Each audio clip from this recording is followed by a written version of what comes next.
14살 여중생이 텔레그램으로 하루 만에 마약을 구했고 투약했다는 뉴스 듣고 충격받은 분들 많으실 겁니다. 네, 실제로 10대 마약 사범이 최근 급증하고 있습니다. 대책 마련의 목소리가 높은데요. 문제점과 또 대책 함께 짚어보겠습니다. 박진실 변호사님 나와 계시죠? 네, 안녕하세요. 박진실 변호사입니다. 네, 변호사님. 14살 중학생이 어떻게 마약을 그렇게 쉽게 구한 겁니까? 실제적으로 지금 보도에 나온 것처럼 텔레그램으로 구입을 했다고 하고요. 거래 예. 대금은 또 비트코인으로 또 거래를 했다라고 합니다. 소위 아, 말하는 던지기 수법으로 은밀한 곳에 숨겨둔 것을 본인이 직접 찾아와서 물에 타서 마셨다고 합니다. 네, 네. 던지기 수법이란 게 어떤 겁니까?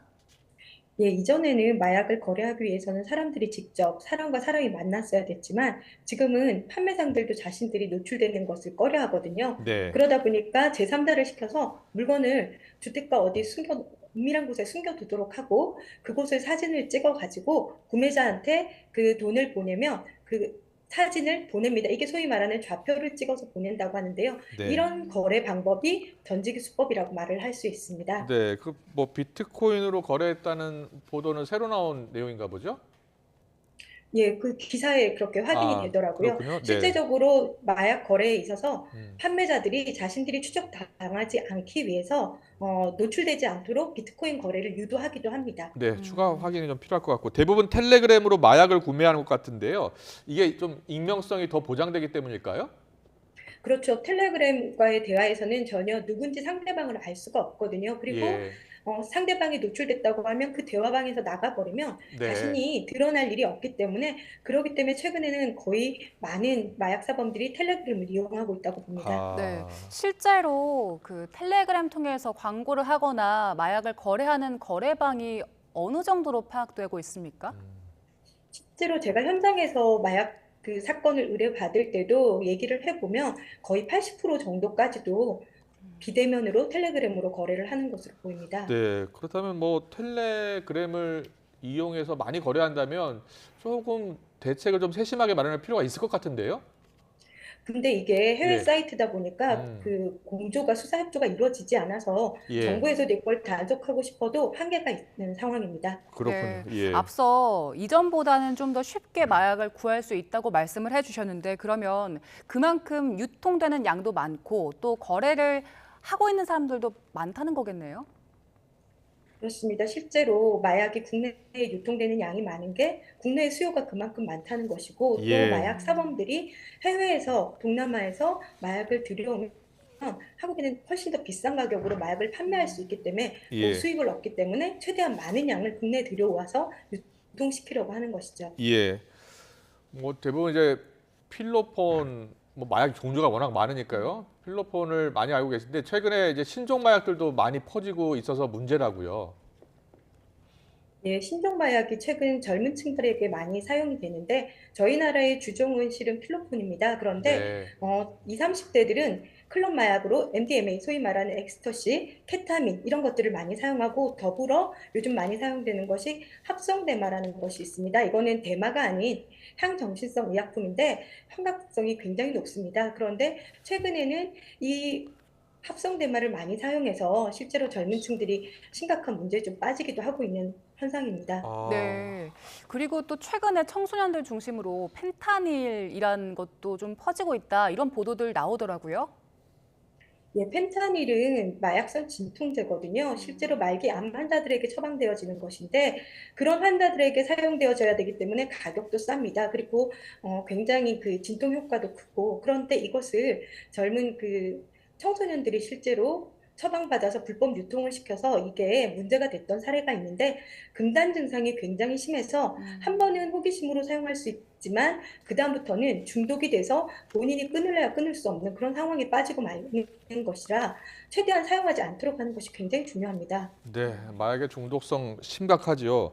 그 네. 합성 대마 이야기를 하셔서 여쭤보고 싶은데 미국의 일부 주는 이제 대마초가 합법이기 때문에요. 합성 대마초, 물론 우리나라 대마초 불법입니다. 합성 대마초는 뭡니까 구체적으로?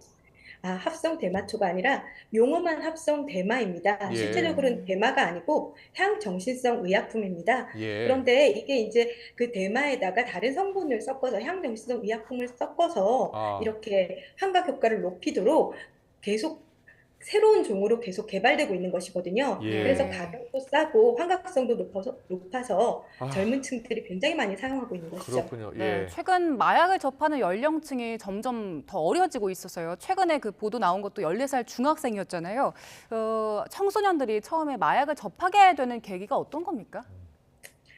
대체로 그 통계를 봤더니 청소년들이 접하게 되는 계기는 호기심이 가장 많더라고요. 예. 그런데 이전에는 호기심이 있다 하더라도 구하기가 어려워서 사용을 할 수 없었다면 아, 지금은 앞서 말씀드린 대로 호기심이 있는데 구하기도 쉬워졌어요. 그리고 또 예. 또래 문화다 보니까 그렇게 한번 사용한 사람들이 주변에 옆에다가 권유를 하는 거죠. 그래서 음, 권유에 의해서 사용하는 것들도 많고 또 나쁜 어른들을 통해서 뭐 마약인지 모르고 또 사용하게 되는 그런 경우도 있고 그러다 음. 보니까 청소년들이 점점 늘어나는 거죠. 마약 사용하는 그 그렇군요. 예. 예, 근데 경우의 수가. 네. 그 치명적인 후유증을 겪을 수 있기 때문에 좀 교육이 필요하지 않습니까? 어렸을 때 접하면 더 큰 문제잖아요. 그렇습니다. 실은 음, 마약이 어릴 때 접할수록 내가 아직 다 성장하지 않았기 때문에 굉장히 큰 손상을 일으키는데요. 네. 그렇기 때문에 빨리 이 마약에 중독됐을 때 빨리 치료하면 또 그만큼 음. 청소년이기 때문에 회복은 될 수 있습니다만 적어도 1년 반 이상 마약을 사용하지 않아야 아, 그나마 회복이 좀 되는 것이거든요. 그런데 네. 지금 자꾸 연령층이 낮아지기 때문에 이 청소년들은 마약의 위법성과 위험성을 전혀 모르고 접하고 계속 사용하기 때문에 더 문제라서 네. 최대한 예방 교육을 하는 것이 필요한 것이죠. 네, 네. 모르는 것도 문제라고 말씀을 해주셨는데 지금 청소년들 대상으로 마약 예방 교육 같은 것들이 어떻게 진행되고 있습니까? 실제로 지금 학교에서 마약 예방 교육이 많이 이루어지지 않고 있었습니다. 음.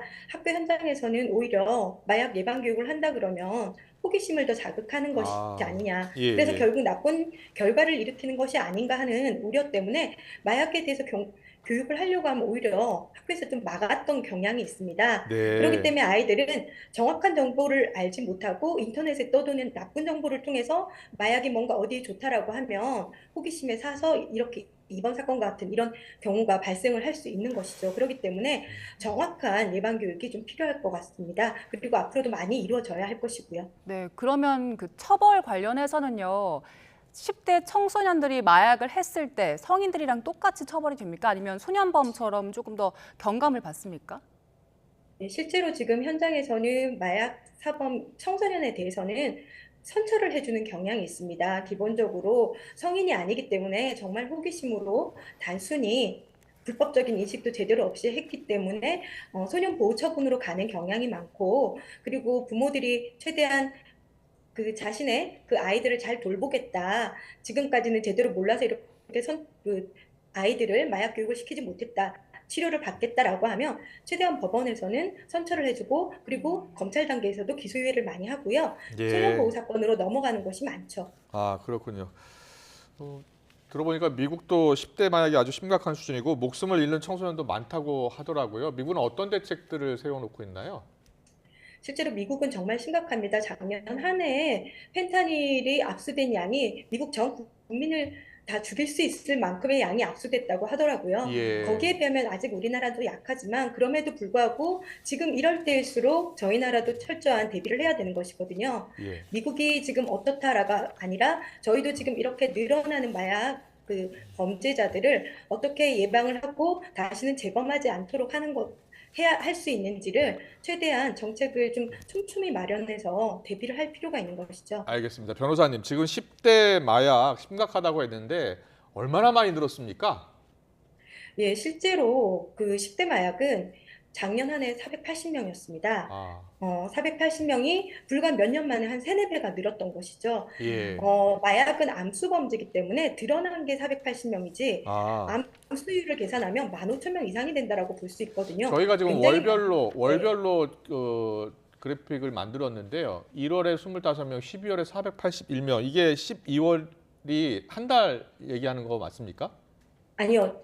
지금 12월 481명은 예. 전체 1년치 전체를 누적해서 나온 아, 숫자입니다. 누적이군요. 누적. 예. 다시 네, 한번 네. 공지해 드리겠습니다. 누적입니다. 예. 자, 10대 사범이 이렇게 늘었다면 성인들도 많이 늘었겠는데요? 그렇습니다. 작년 한 해 그 경찰이나 그 수사기관에서 쉬지 않고 단속을 해서 18,000명 정도로 검거 인원수가 밝혀졌는데 네. 실제로 암수율 계산하면 50만 명 이상인데 50만 명 이상이면 저희 웬만한 큰 도시 한 전체 인구라고 볼 수 있거든요. 문제는 이게 한 번 이렇게 적발된 사람들이 있지만 재범 마약은 중독성이 강하기 때문에 예. 재범으로 이어질 수밖에 없기 때문에 더 심각한 것이죠. 네. 네. 이렇게 빠르게 퍼지는 가장 큰 이유는 어디에 있다고 보세요? 실제로 마약은 기본적으로 중독으로 인해서 재발하는 것이고 재범으로 이어지는 것이고 또 청소년들 같은 경우에는 또래 문화 때문에 계속 이렇게 확산이 된다고 보여지거든요. 네. 이게 이제 어른들이 하고 또는 자신보다 선배들이 하는 게 좀 멋있어 보인다는 잘못된 호기심 때문에 또 이렇게 젊은 층들이 쉽게 또 접근을 해서 정말 확산이 급격하게 확산되고 있는 상황이라고 보여집니다. 네, 앞서 우리나라 이 청소년들을 대상으로 한 마약 예방 교육이 미흡하다라는 지적을 해주셨는데요. 자, 어떤 대책들을 더 마련해야겠습니까? 정말로 마약은 시작을 하지 않는 것이 가장 중요합니다. 지금 나라에서 예방교육을 하려고 하지만 좀 더 실효성 있고 좀 더 정확한 예방교육을 체계적으로 해서 마약에 손대지 않도록 하는 것이 가장 중요하고요. 그다음에 예. 마약을 손댄 사람들이 제대로 치료받고 재활할 수 있도록 시스템을 마련하는 것, 체계적인 시스템을 마련해서 또다시 그 판매자들의 돈벌이에 이용당하지 않도록 하는 것이 중요하고 관계 당국, 관세청에서는 정말 국내에 들어오는 것들을 최대한 막을 수 있는 것이 가장 시급한 문제입니다. 갈수록 그 마약량이 많이 들어오기 때문에 이게 유통이 되는 한은 중독자들은 계속 빠져들 수밖에 없거든요. 그래서 모든 단계마다 마약들이 유통되지 않고 사용되지 않도록 하는 것이 중요할 것으로 보입니다. 네, 말씀 잘 들었습니다. 정말 지금 우리나라 이 마약 퍼지는 속도를 봤을 때 아주 위기 상황입니다. 총력전에 나서야 될 때라는 생각이 듭니다. 박진실 네. 변호사와 함께 짚어봤습니다. 잘 들었습니다.